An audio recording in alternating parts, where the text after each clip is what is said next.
All there. Great. Okay. Well, thank you, Simon. And it's a real pleasure to be here with you and get a chat.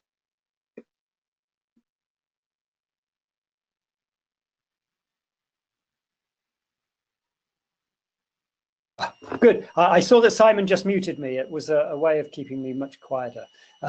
I'm really pleased to be here and talk about this work, which I think is really, really important for all sorts of reasons. Important at an individual level and important at a much broader social level.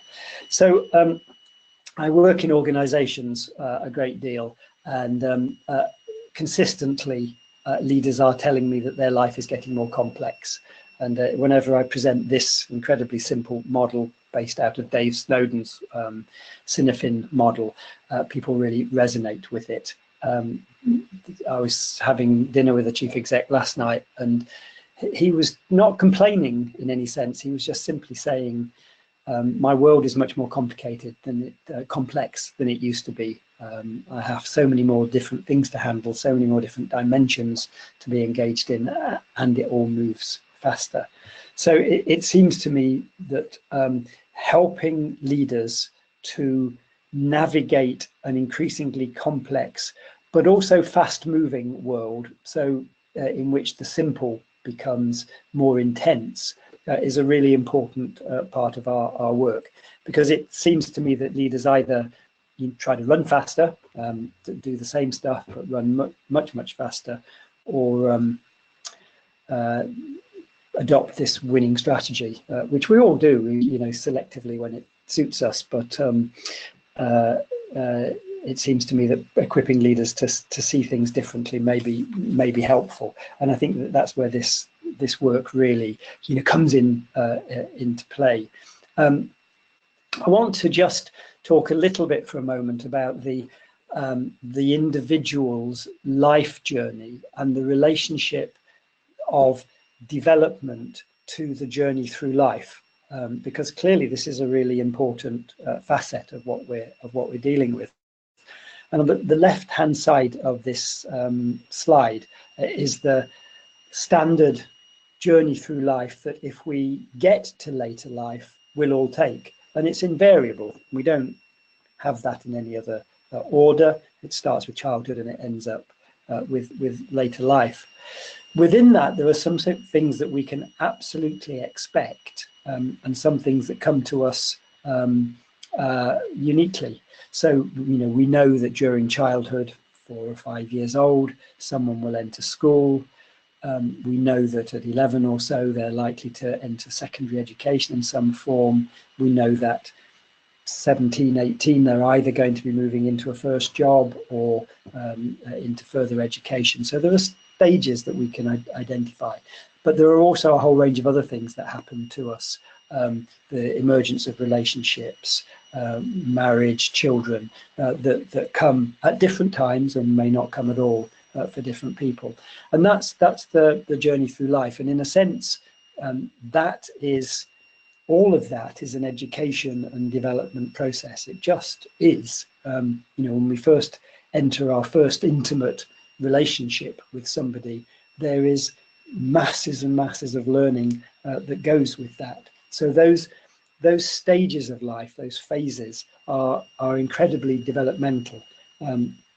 And then on top of that, unexpected things arise. So people have problems with alcohol, or they've been made redundant, or luckily they get an inheritance they hadn't expected, or they have some kind of spiritual insight or development that wasn't anticipated, perhaps depression. Very, very great proportion of adults at some time experience depression, maybe a health scare of one sort or another, maybe surprisingly finding a deep faith, some kind of physical impairment, and perhaps falling in love. All of those are the surprise elements that also can contribute to who we become as human beings. We don't design them, they just simply emerge to influence who we become. And what we do with those experiences very, very much depends upon how we make meaning. So this unique and fabulous human capacity to make meaning is right at the heart of this core developmental process. So experiences that we have only change the way we understand the world when we synthesize them and start to make some new sense of them. In this process of making meaning, we're engaging during different phases of life with different facets of what catches our attention. And in the earlier phases of life, our attention is caught very much by the concrete. It's physical things that catch us. We're concerned about eating, playing, laughing. We're concerned about facts and figures. We're very much engaged in a concrete world. And up to a certain age, we don't spend any time wondering what the nature of society is or what love means. They're not our concerns. Then there comes a developmental phase, and this often occurs in early teens for people, where they start to become much more engaged in the understanding of, interpretation of, and use of conceptual ideas. So somebody might start to say, yeah, in general, I'm an optimistic kind of person. And that's starting to apply some notion of concept, something we can't touch, to themselves. For most of us human beings, we're either in the concrete or conceptual zones of meaning making. Some of us develop the capacity to be what we might describe here as concept aware, which is that we will be aware of the things, the concepts that we hold. So we might say of ourselves, I'm an optimistic kind of person, and I can see that I'm an optimistic kind of person in this or that situation and different in this or that situation. And I can see the impact that this way of seeing myself may have on me and others. So we start to see the concepts we hold, and we start to understand something about them. This is the broad developmental trajectory that this way of thinking about the world describes. It's a move from the concrete to the conceptual to the concept aware. And a whole range of thinkers over many, many years have contributed to this.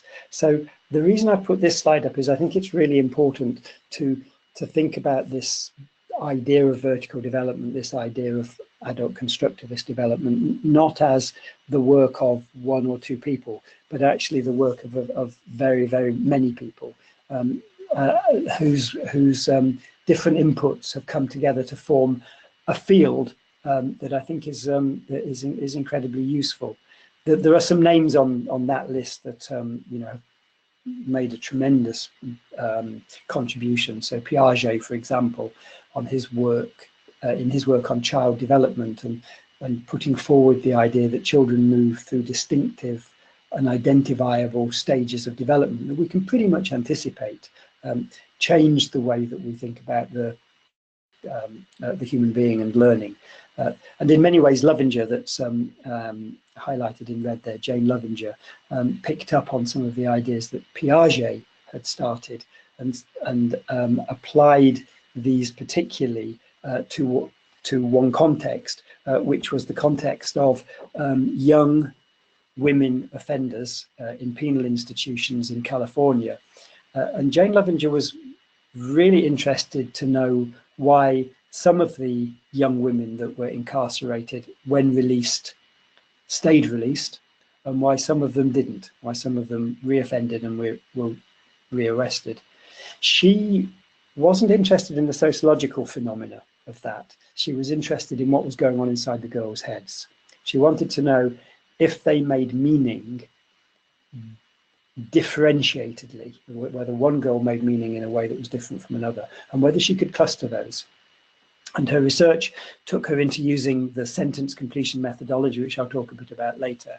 But what she what was really clear was that these young people did make meaning differently to each other, that there were categories of meaning that could be applied to how they operated. And then really significantly, some of those categories seem to have much lower reoffending rates than others.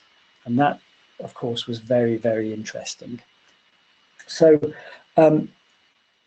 Lovinger's work has at the heart of it, and the leadership development framework that I've been working with for 25 years or so also has at the heart of it this idea about development. And it's a really kind of significant way of understanding development, and it's best represented by the metaphor of Russian dolls, which is that if you take one of the smaller, earlier Russian dolls and consider that to be a way of making meaning, when that is a human being's way of making meaning, it's perfectly formed, it's all there, it makes complete sense to the individual, and they might wonder whether there were any other way to see the world. Then something happens to them over a period of time, and they see the world differently. They make a transition from one way of seeing the world to another that's perhaps more complex, has more dimensions to it, has more facets to it. That second way of seeing the world, the larger Russian doll, has within it the previous way of seeing the world, so the person can choose between them. They can see the world this way or that way. And so we start to get a transcend, move on from this way of seeing the world and include it into a new way. And in this model, we can think about this being a completely open-ended possibility. How big is the biggest Russian doll that a human being's meaning-making might be represented by? And unlike a framework like Myers-Briggs, for example, which has a kind of an outer frame to it, one of the things that really excites me about this is it doesn't try to predict in any way what the outer limits of human development might be. And I think that's exciting.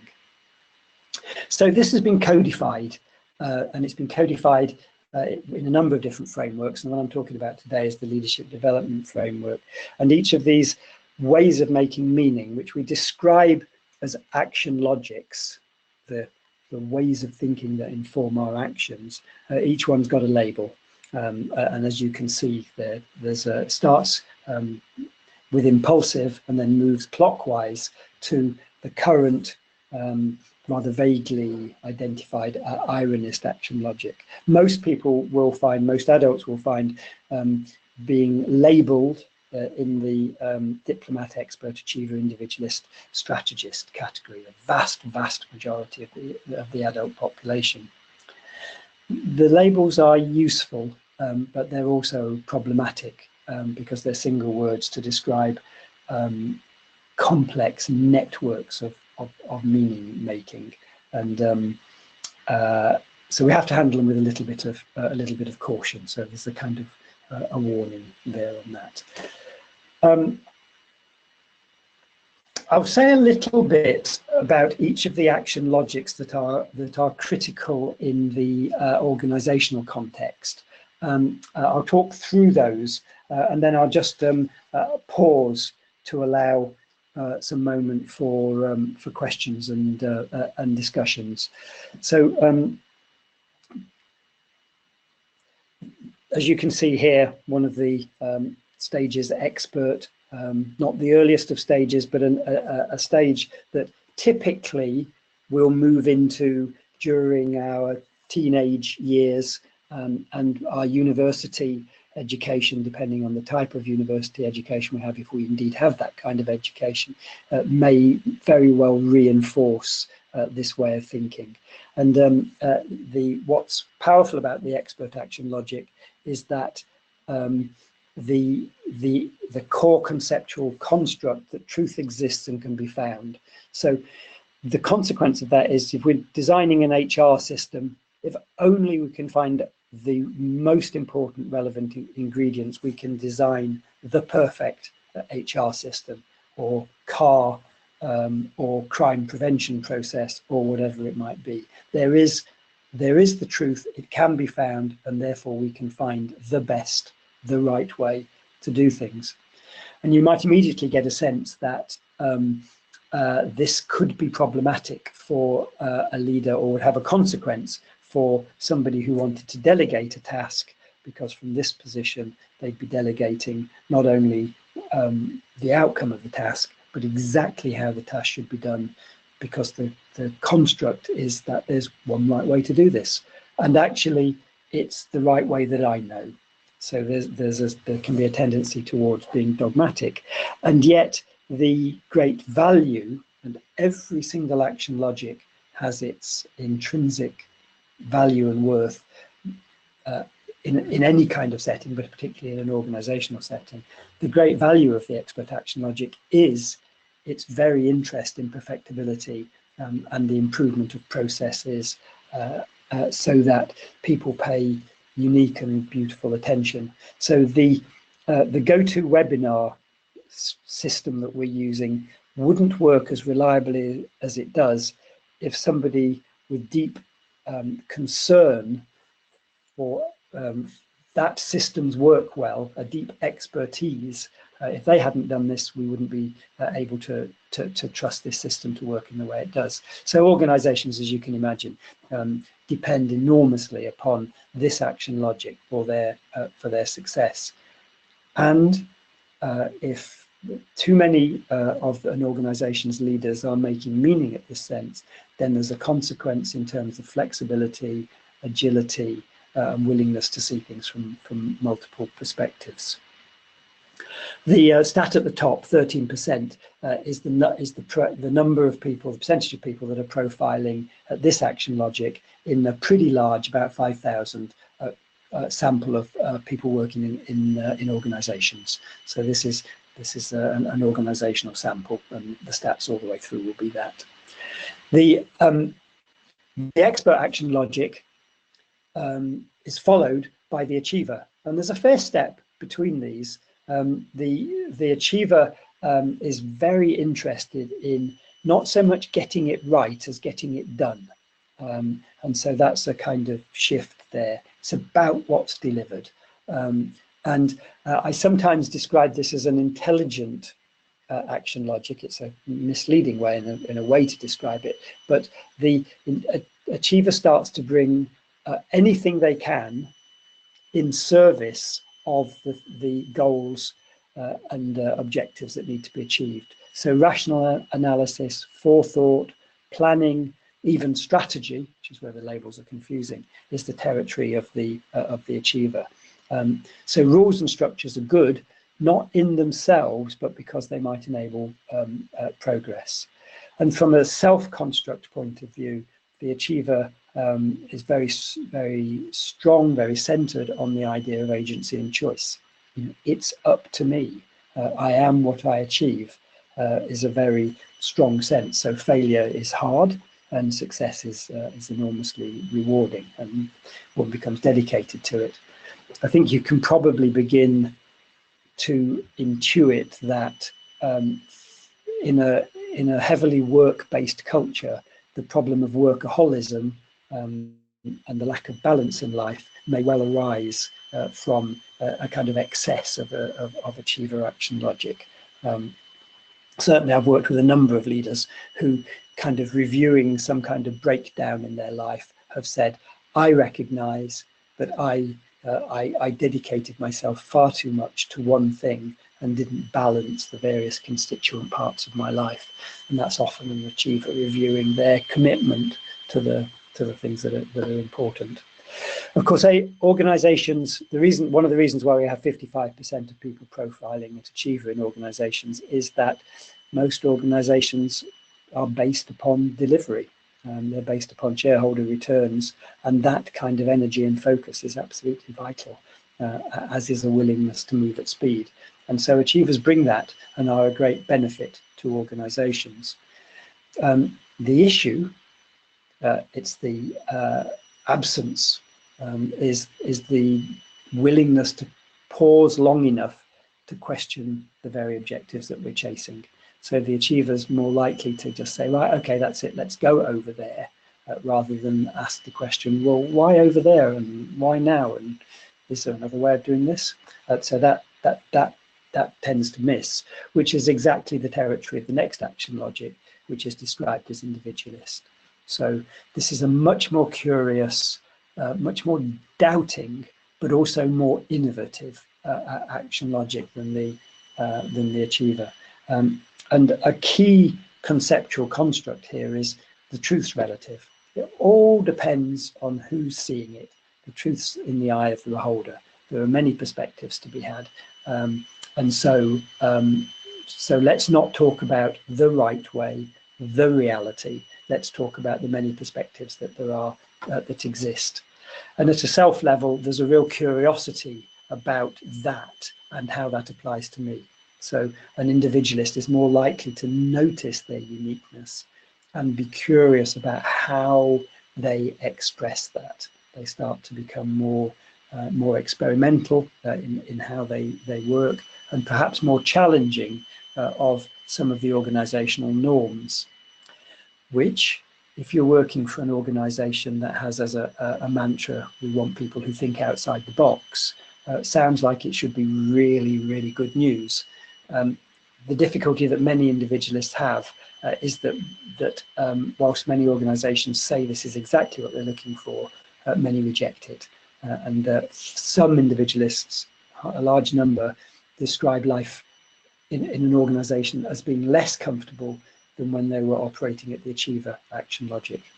It's not true of everybody, and some people say it's actually way more fun to be an achiever, to be an individualist, because there's much more variety and freedom of choice.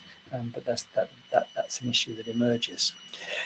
Interesting statistic here, 26% of people profiling at individualist, and we've seen a real increase in that over the 2 decades that we've been profiling people. So there's a kind of curious question about how come.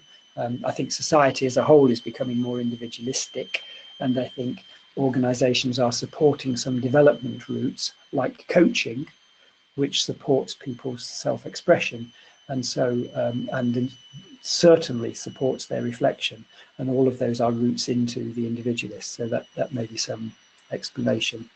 And then finally, in terms of the action logics I'd like to talk about, there's the strategist. Now, somewhere between 2 to 5% of leaders that we work with profile at strategist, and it's a really important action logic in the sense that this is the first stage of development where people are truly seeing an interplay, an interpenetration of systems, the dynamics of people and processes, and recognize that this is the kind of daily food of life, that and that to make things happen, one has to engage fully with all of that. So adding that to the idea that it's all constructed allows the strategist to be more potent, more within most systems. And in fact, that's one of the things that we pretty consistently see in strategists, is their willingness to intervene innovatively in systems. They're also not at all bothered about the conflict that might arise in that, because contradiction, conflict, and perhaps even paradoxical situations are all par for the course. That's normal, that's life, that's how it is. And so a self-construct there is that I'm not fixed, but I'm in an interplay of all sorts of people that operate within me, these sub-identities I can choose. And strategists indeed show up differently to different people. They have a wider repertoire of who they essentially are, and that gives them more flexibility. So we're interested to know why so few people make the transition from individualist to strategist. By the way, that's not true of consultants. So we've got separate data on consultants, and we've got something like 15% of consultants profiling as strategist. So there's an interesting conversation there about it's not an inevitability that to work in the organizational world is to constrain one at the individualist action logic. But notably, most consultants have chosen to step outside. So I think there's something very interesting that's going on there, but that's a separate conversation. So Simon, I think that's quite a lot. So let's pause there and see if there are any questions that people would like to ask.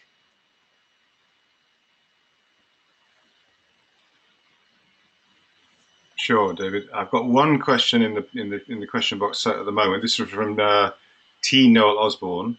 I'll read that question out, and then I'm gonna open the mics. So everybody, in your control panel to the right-hand side, you should see a little hand. If you have a question, just click that button, and I'll see you, and I'll unmute you. T. Noel Osborne, thanks for your question.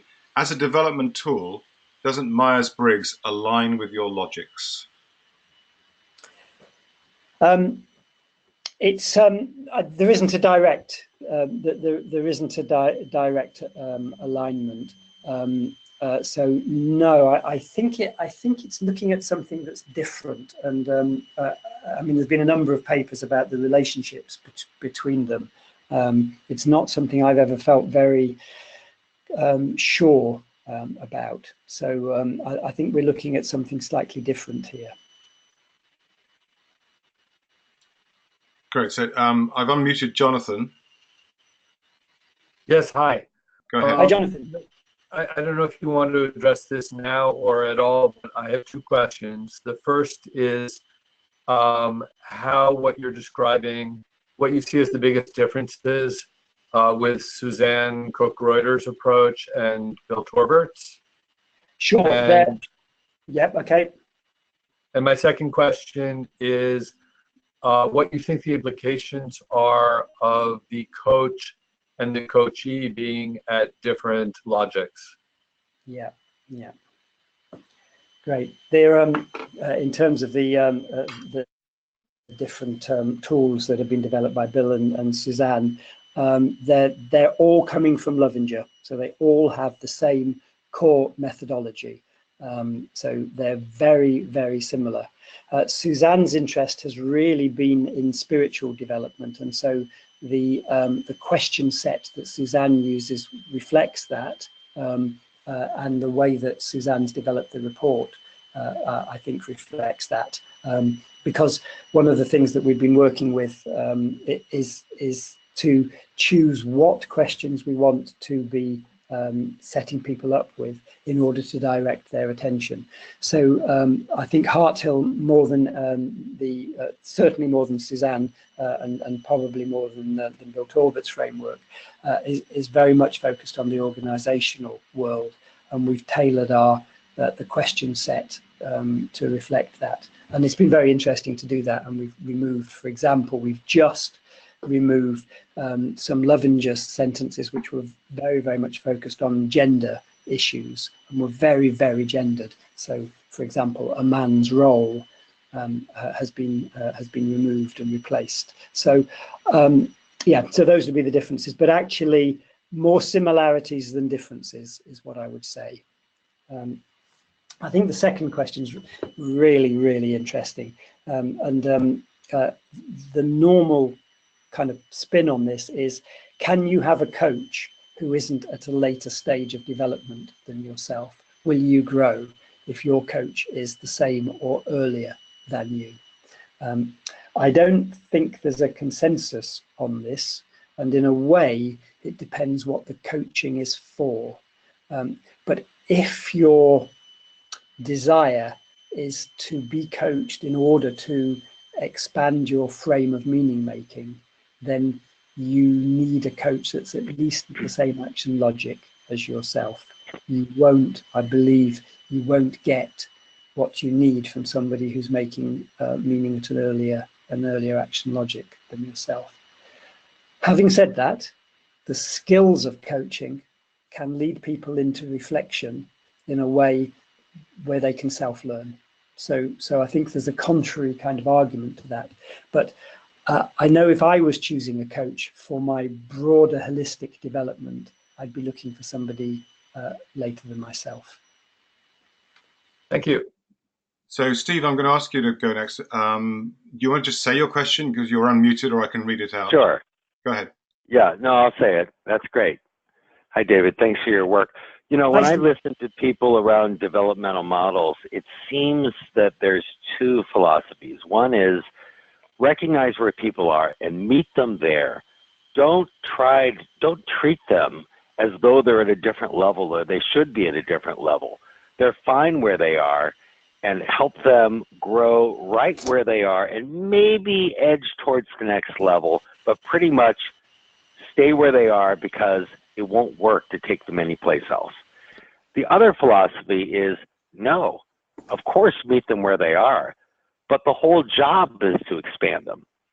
So don't treat them as fixed where they are, even if they're at a so-called lower level and, you know, a more primitive way of being. And we can't help but have these evaluative labels here.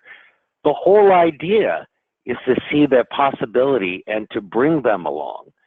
And to dumb it down and to say that you should stay where they are is to miss the whole point. What do you think? Great question. Just to say that in the language that I use, I do talk about earlier and later stages rather than higher and lower, because I think it's more accurately descriptive. So the earlier come literally earlier in life. It's a tricky one. If somebody's not moving, if somebody isn't curious, if somebody's profiling at achiever and they have no curiosity whatsoever that stretches them beyond achiever, then I'd say no matter what your intention is to help them, they're not going to move. So coaching would be best applied to helping them be more effective within the achiever action logic. If they're moving, if they've a curiosity, if something is disturbing the status quo for them, and it might be that what's moving them isn't internal, it's external. It may be the challenges of their role, or it may be the challenges of a relationship. But the way they're operating right now isn't working for them in their context. Then I think there's a role for the coach to kind of provoke some development. But I, from bitter experience, I've decided that I could really help somebody by helping them to develop, and you know, I've laid it on for them, and it's not been at all helpful. So. Yeah, I really see that. I think with the choice point for the coaches, how persistent are we in seeking the key to unlock the door to their curiosity? And what I see is, under the soothing idea that the client should lead and always follow the client and so forth, that coaches give up too soon. Yeah. They don't try enough keys to unlock the door, and they miss the opportunity to provoke change. Yes, so dangling something and seeing whether it gets creates an attraction is absolutely right.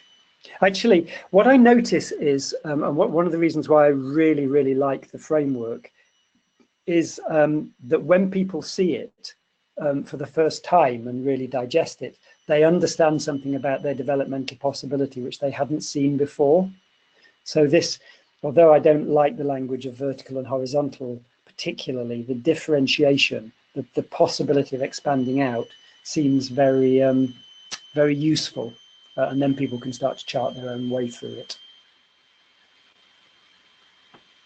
Great, thanks. So, Michael, I've got you. Your mic's open, so please ask your question. Hey, thanks so much. This is incredibly useful, and really appreciate all this information. One thing I'm curious about is the idea of single type. So I'm in a certain phase, you know, sort of at that one time. I wonder, like a lot of ways of kind of typing or understanding the way people think or behave, can we be in multiple phases? Is it context driven? In other words, if I'm in a certain situation, maybe I'll be more about being an expert, and then I'm in another situation, or do I have to kind of, you see what I'm getting at? Is it multidimensional? Yeah, no, you're spot on. The kind of explanation of this puts it forward as a kind of single phase. So, you know, we would say to somebody, you are an achiever. which is a terrible use of language. So you could say something like your dominant meaning is from the achiever action logic. But then the truth within that is, and the analogy we often use is like a piece of seaweed moving about in the tide. One bit of it may get snagged. So we may well be moving into, say, individualist, but there may be a bit of us is snagged somewhere early for all sorts of earlier than that for all sorts of reasons. So, you know, something, for example, something from childhood may leave us with a voice saying we need to be authoritative. And so we may find ourselves being the source of all defined knowledge in particular circumstances and get quite snagged around that, whereas our general meaning making is moving to a later stage. So I think that, you know, we can get caught, held back a bit by being snagged, but also we can be pulled forward. And I think the process, I've got some slides on this, but the process of how we move from here to there is really interesting. And we definitely don't wake up one morning and make a big step. You know, we have experiences, we have thoughts, we have sensations. They start to take us into different ways of seeing the world. You may have peak experiences, which for a while give us a kind of clarity, and then it disappears. But we know it's there, we sense of it. So I think, you know, absolutely, the idea that we're one thing is really misleading, and yet it's really helpful to have the idea of a center of gravity, because otherwise I don't know what we start to describe. Yeah, so for me, that helps me a lot in thinking about how to use this, because I think just, you know, having the leader be able to identify when they're being which way. Yeah. And what the advantages and disadvantages, and maybe that you're the, you know, I work with a lot of organizations right now. It just so happens, I guess, having learned your model, they're all experts. Yeah. And so they just fight over who's right and who's wrong, and what does the data show, and they're in conflict with each other. You know, there's no integrative strategic thinking, but even a mix of all of them sounds like, you know, so can the leader learn to say, oh, this is a moment where maybe somebody in our team needs to be strategic, or where I need to be more individualist, or... Yeah, absolutely. I mean, one of the things that I teach and really encourage is the question of, depending on what action logic you're at, but suppose you're at individualist action logic, what would a strategist do now? That's awesome. Yeah, I got it. And you just kick it around. Actually, that's a question that achievers really enjoy as well once they go at the front. So yeah. Thanks so much. And I think being playful rather than too serious about this whole thing is really important. Good. Shall I move on? Is that okay? David, I've got one more question. It's kind of a little bit of a reprise of one before. But Noel, are you ready to speak?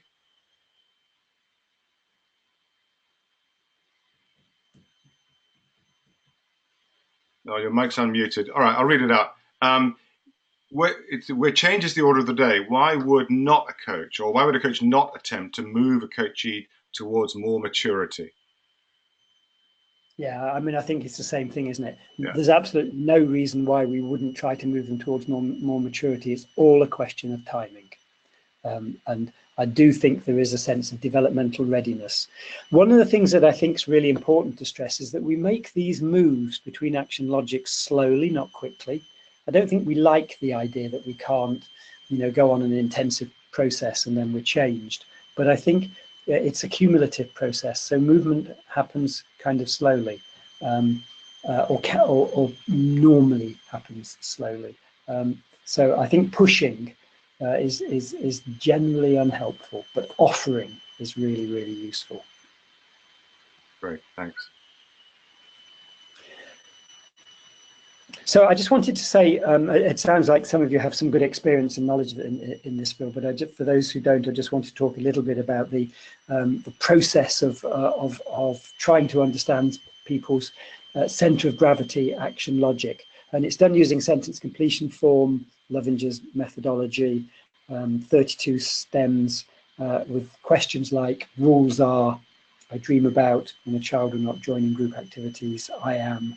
And the respondent is asked simply to complete those. An interesting phenomena that we're getting, I just mentioned this by the by, is that in a Twitter world, we're finding people tendency is to give shorter responses, even if their meaning making is longer.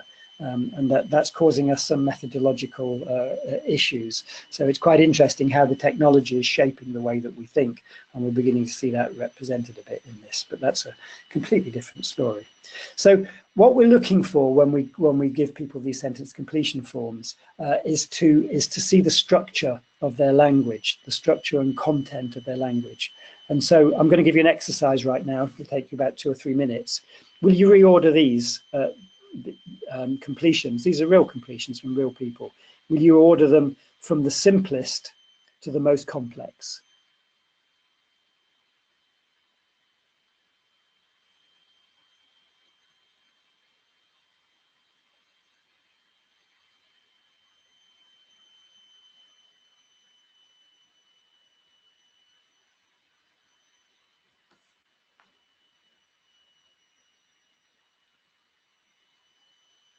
So here we go. Here's the ordering. So the simplest is stupid. And you remember I offered the slide earlier on that said that we start off from the concrete. And of course, stupid is pretty concrete. Rules are stupid. There's no other dimension to it. They're a thing that is stupid. And so it's a very singular dimension. There's no ifs and buts. And it's a very directly judgmental. The next one to be followed starts to have some aspects to it which are completely absent from the first. So the idea of followership and the idea that somebody may have created them for them to be followed makes this already a more complex piece of thinking. And of course, the writing is simply a reflection of the thinking. And then the next level to help keep us civilized, there's some interesting ideas in there. Civilized, of course, is a construct. So we're already starting to get an idea that this person is operating a construct here. And then the notion of keep us. So keep us from something towards something. And then the idea of helping rather than anything else. So that's more complex again than the previous two. And then I'll just jump to the last one. So created to provide structures in which freedom abides. Well, of course, the really interesting thing is that this has a paradox in it, that if you create a structure for freedom, that's deeply paradoxical. And of course, the idea of abides rather than lives or exists, there's something in the quality of that word which indicates a kind of particular kind of thinking. And so you've got this complexity born out of the presence of a paradox, and that you've got the idea of providing something, providing a structure. It's quite a concept there for freedom. So world of difference. You think about what's inside the person's head. Rules are stupid. Rules are created to provide structures in which freedom abides. And it's exactly these differences of the sense we're making of things, which I think makes this framework so interesting. So the process of debriefing an individual who's been profiled is to talk about the things they wrote and to look at the subtlety of what they were saying. Of course, you're given information about their action logic, but you're also able to kind of explore what kind of thinking gives rise to that action logic. And that's the developmental sweet spot where this approach can really supplement the coaching that you're doing, because it lets you into the kind of structure of people's thinking and creates, in my experience, creates some really great conversations. Just to say about the debrief, the profile, the LDF profile is kind of one data point, their own self-assessment is another data point, and the perceptions of others is a further data point. If I'm debriefing someone I've never met, my first question to them usually is, tell me about yourself. How did you get here? And tell me about the challenges of your current role. And I'm kind of interested to hear the answer to those things. But what I'm really, really listening for is how they make sense of the challenges of their current role and how they describe that. And so I'm curious in their verbal response to that, to know whether what's coming back to me, what I'm hearing, is consistent with their profile. And I'm going to be working between those 3 data points to discover what seems like the best approximation of their action logic. I think it's a really important kind of thing to stress, that the profile ain't the truth. The profile is just a kind of position that we take. So, sorry, too fast. So clearly and your questions have been really focused on this. Clearly we're really interested in development. And so what we're here is in service of development. Well, you know, an underlying motion, human motion, that is towards development. So that's just help people to keep breathing, help people to make sense of those influences that they didn't expect. There's a kind of sense making there, and then lay out ways of acting, ways of behaving, ways of thinking that might move towards that development. And of course, the latter is what we're predominantly interested in. Just to say that broadly, people develop because they're fed up with where they're at right now, bored with it, can see that it doesn't deliver what it needs to, or they're positively attracted. They can see something more interesting in the next way of making meaning. And even if they haven't come across, you know, a framework like this, I think the intrinsic movements are there. And so there's something you see. Typically, you hear someone saying, I was working with this manager, this leader. I could tell they were doing different stuff. I couldn't quite work out what it was, but I noticed how effective it was. So I watched them and tried to learn from them. And often, of course, that's somebody working at a later action logic that does that. Almost every leader has 1 or 2 examples of somebody operating at strategist action logic on which they can kind of model themselves and be drawn towards. So from a coaching perspective, I think it's really important that what we suggest in terms of development between each action logic is radically different. So for experts, we're going to be suggesting development that will move them towards a more goal-oriented way of operating. For somebody moving out of achiever, we might be accentuating development which is quite the opposite of that. We might be accentuating development which is about reflecting on the goals that are chosen, reflecting on the choices that they take, and so on. So there's clearly, in order to to be able to use this, there's a body of knowledge in here about what kind of interventions are relevant to the to each movement. And one always looks back on one's practices and wonders how we did things like this. But when I first started to work with this framework, I was really interested to know what kind of interventions would help people move from one action logic to the next. So that would be their underlying capacities. More latterly, I've noticed that if we deal with capabilities, so take a capability, the ability to run a meeting in an open and inclusive way. So sometimes supporting somebody to develop the capabilities, they practice with being more open and inclusive. They get some rewards from that practice of open inclusion, and that in itself starts to shift the underlying capacities of meaning making. And then just further to that, there are some practices which are very, very helpful. So the things we actually do. So someone who's wanting to be more open and inclusive in their meetings might practice particular ways of inviting people into the conversation, and they might practice holding themselves back when they want to give instructions.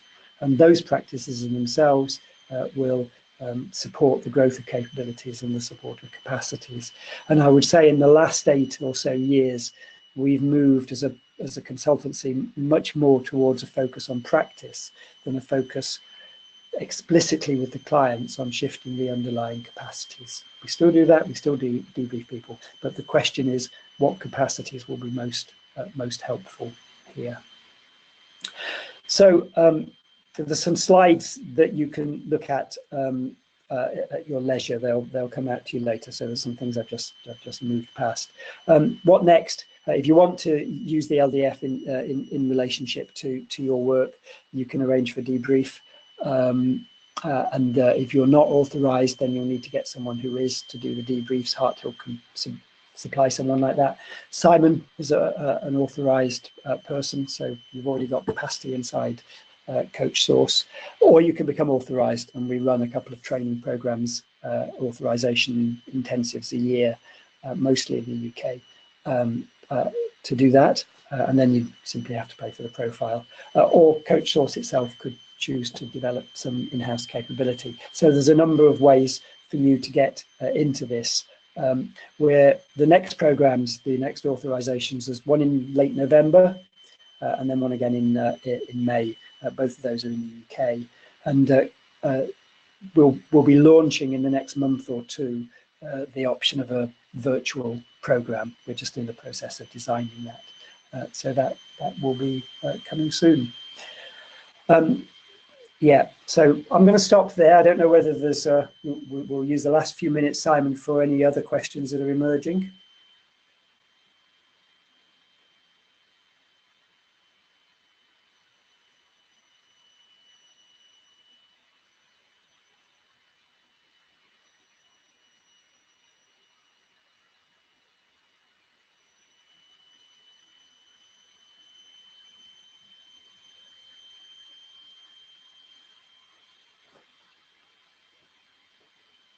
Are you hearing me, Simon? I was talking. It was very eloquent, and I didn't hear a word. that's all right. I hadn't unmuted myself. Louise, you're unmuted. So if you want to speak, please just go ahead, or at least I've unmuted you. I think, there you go, off you go.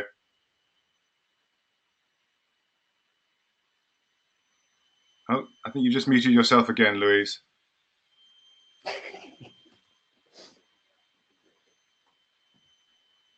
Yeah, click that microphone button. When it goes green, you can speak.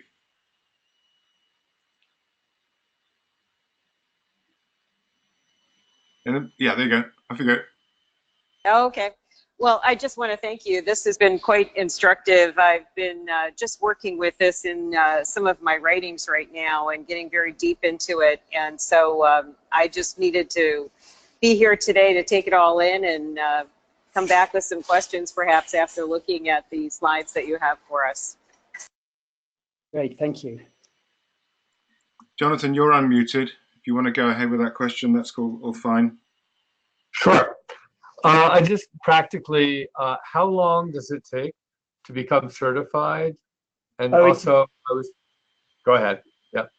It's a 3-day program, and then there's some kind of after work of profiling a couple of people and reviewing the debriefs that you do with us. So that's the process. And once one is trained, how long does it typically take to score? Oh, yeah. No, there's a difference. We train people to conduct debriefs, but the scoring takes a couple of years to learn. So that's held entirely in-house. Okay. Thank you. Yeah, it's a great process learning to score, but it takes a while. And actually, one other question: are there ways in which, once you've identified what stage someone is at, you intervene differently? Well, I think so. I think the kind of interventions you might make will be different. My guess is the nature of the dialogue that you're having with them won't change because you're already working with them at their action logic. So you might be thinking differently about their development, but you've probably already engaged with them at where they're at. Does that make sense? Absolutely. Thanks. Yep. great. So we've got a couple of minutes. Anybody else would like to ask a question or make a comment? That's all good.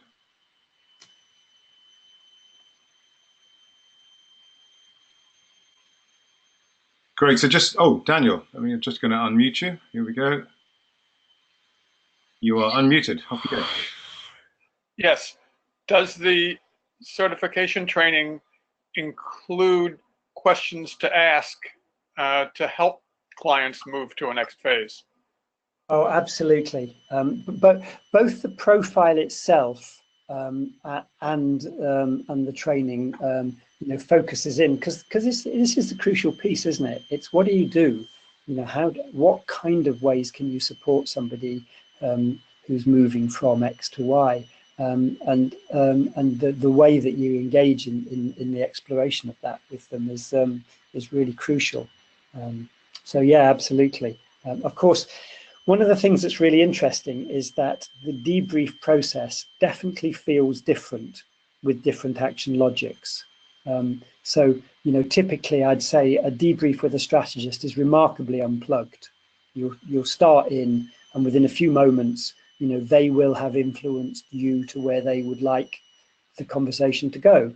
An expert is more likely to be waiting for you to build a structure and guide informatively through that structure, and then the other action logics are in between the two. So the nature of the debrief will absolutely be influenced by, but not dominated by how someone's making meaning. Personality, of course, but that's a facet of it. Thank you.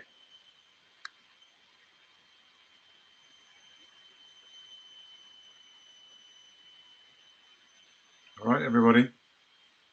Well, we're just coming up on the half hour. So just from CoachSource to David, thank you very much. That was just great, and I'm sure everyone really enjoyed it. And I think obviously from the questions that we had, a lot of engagement and a lot of interest in this as a topic in general, and also what everyone can do. Oh wait, Suzanne said thank you. Okay, great, that's fine. The slides will be available. We'll get the PDF of the slides and ping those out to all attendees. Steve has asked that question. And of course, the recording will be up on the CoachSource Connect website within a couple of days. It will be this webinar's recording, not the one this morning. I think that there's a bit more rounded conversation, so there'll be this one. So slides and recording will be there. So if you want to go over anything in terms of those descriptions or any of the other information, you can. And of course, if you missed anything or came in late, that's all available for you. And as usual, available for everybody. So thanks everybody for attending, for your participation and your questions and your interest. And David, thank you very much for your time, and just keep up the good work. Thank you. Thank you for an opportunity to talk about it. Goodbye now. Bye.